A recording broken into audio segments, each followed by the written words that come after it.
ఈ విషయాన్ని మాట్లాడుతూ ఉన్నారు.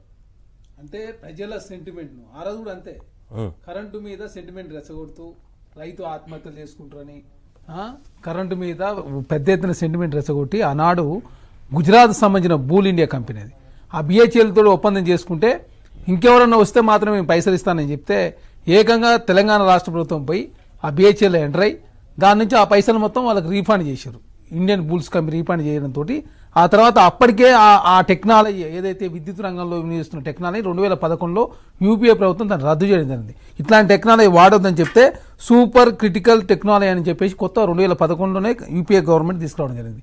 ఆ టెక్నాలజీ లేకున్నా కూడా దాన్ని తీసుకొని ప్రధానంగా ఛత్తీస్గఢ్లో చాలా సంస్థలు కావచ్చు కేంద్ర ప్రభుత్వం చాలా స్పష్టంగా చెప్పింది ₹2.60 మీకు ఎంత విద్యుత్ కావాలో చెప్పండి.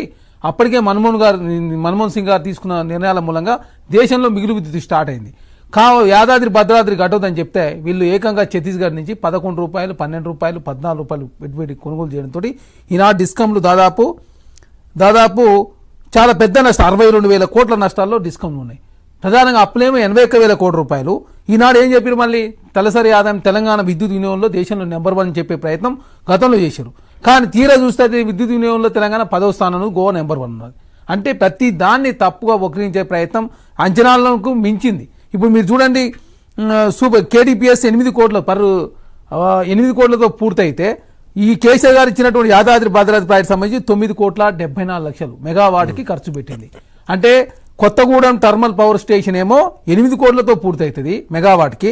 కానీ వీరు ఇచ్చినటువంటి భద్రాద్రి మాత్రం 9,74,00,000 మెగావాట్ కంటే దీనిలో వ్యత్యాసం ఎంత కనపడుతుందో మనం అర్థం చేసుకోవాలి. అంటే ఒక గవర్నమెంట్ ఏమో 45 నెలల్లో పూర్తి కావడం జరిగింది. కానీ ఇక్కడ వ్యత్యాసం చూసిన 9,74,00,000 ఉంది. అదే కాకుండా కేటీపీఎస్ 45 నెలల్లో పూర్తి కావడం జరిగింది. కానీ 2014లో వేసిరు అది యాదాద్రి సంబంధించి భద్రాద్రి. తర్వాత ఇప్పుడు యాదాద్రి పొడవు ఇంకా పూర్తే కాలేదు. 4 సంవత్సరాల్లో పూర్తి చేస్తారని ఇప్పుడు పూర్తి కాలేదు. దాంతో పెద్ద ఎత్తున దాదాపు 25,000 కోట్ల రూపాయలు ఖర్చు మొత్తం కలిస్తే యాదాద్రి భద్రాద్రి పేరు మీద 35,000 కోట్ల రూపాయలు ఖర్చు పెట్టారు. ఆ డిస్కంలో మొత్తం పెద్ద ఎత్తున ఈనాడు డిస్కం నష్టాలు పోవడానికి కారణం కేసీఆర్ గారు తీసుకున్న అసమర్థ నిర్ణయాలు. అదేగా ప్రభుత్వం చెల్లించాల్సినటువంటి బిల్లులు ఏదైతే కొన్ని శాఖల నుంచి చెల్లించకపోవడం మూలంగా ప్రధానంగా గజ్వేల్, సిద్దిపేట, హైదరాబాద్ సౌత్ సంబంధించి ప్రధానంగా డిస్కంలకు చెల్లించకపోవడం మూలంగా ఈనాడు డిస్కం చాలా పెద్ద ఎత్తున నష్టాలు పోయినాయి. యాదాద్రి భద్రాద్రి ఒక తప్పు చేస్తే ఇక్కడ ఒకటి తప్పు చేశారు. తర్వాత కేంద్రం నుంచి ₹2.40 ఇస్తానని చెప్పి ఎక్కువ రేటు కొనుగోలు చేయడంతో ఈనాడు ప్రధానంగా డిస్కౌంట్ నష్టాలు పోయినాయి. దానికి కారణం కేసీఆర్ తీసుకున్న అసమర్థ నిర్ణయాలు. సాంకేతిక పరిజ్ఞానం కొత్తది తీసుకోలేదు. అదే కాకుండా అప్పటికే గుజరాత్ సంబంధించిన కంపెనీకి మేలు చేయడం కోసం ఇలా కమిషన్ కక్కుర్తిపడి ప్రధానంగా ఈనాడు డిస్కౌంట్లు 81,000 కోట్ల రూపాయలు నష్టాల్లో ఉన్నాయి, అప్పులలో ఉన్నాయి. దాదాపు 60,000 కోట్ల రూపాయలు ఏమో నష్టాల్లో ఉన్నాయి. దాంతో ఈనాడు డిస్కౌంట్లు 1,40,000 కోట్లు ఇంకా పూర్తి స్థాయి లెక్కలు చూస్తే 1,40,000 కూడా దాటే అవకాశం ఉంది. అంటే ప్రధానంగా ఈనాడు డిస్కౌంట్ కొలాప్స్ అయ్యే పరిస్థితి.